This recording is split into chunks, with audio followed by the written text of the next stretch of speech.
Oui, Madame la Présidente, pendant la campagne électorale, nous avions déjà beaucoup moqué votre mesure en la qualifiant de gadget. Et à la lecture de ce rapport, je dois dire que vous aggravez votre cas. L'objectif est intéressant, rendre des cours de code gratuits pour nos jeunes, c'est toujours une bonne idée, afin d'améliorer leur pouvoir d'achat, et puis comme ça, ils pourront mettre les économies faites dans votre augmentation du pass Navigo, le temps de passer leur permis. Surtout, si votre engagement de ne pas augmenter la carte imaginaire a la même valeur que celui qui concerne le pass classique. Si j'étais joueur, je vous suggérerais de soumettre également votre idée à la maire de Paris, puisque je n'ai pas l'impression que la politique automobile qu'elle met en place actuellement dans la capitale aille dans le sens d'une augmentation du nombre de conducteurs. Plus sérieusement, j'ai l'impression de me répéter, mais ce rapport est d'un amateurisme inquiétant.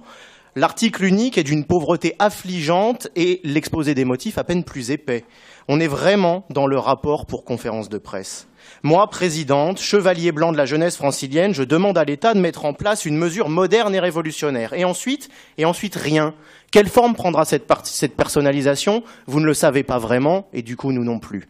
Les exemples étrangers que vous prenez en référence sont-ils pérennes? Quelle est la durée de vie de la mesure une fois que le marché est saturé et que tous les clients potentiels sont équipés? Le financement est-il donc garanti sur le long terme? Vous ne le savez pas, et donc nous non plus. Une fois la customisation actée, combien coûte la mesure de financement des cours de code? Les plaques sont-elles suffisantes pour la financer entièrement? Comment comptez-vous mettre en place cela avec les auto-écoles? Comment intégreront-elles ce paramètre dans leur prix, leur système étant majoritairement forfaitaire?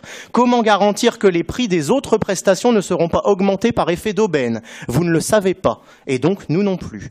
Et on pourrait continuer comme ça longtemps, mais je pense que tout le monde a compris. Ce rapport est vide, ce rapport se moque du monde, ce rapport est un peu finalement comme votre mesure, un gadget de plus pour vous offrir un encart dans les journaux.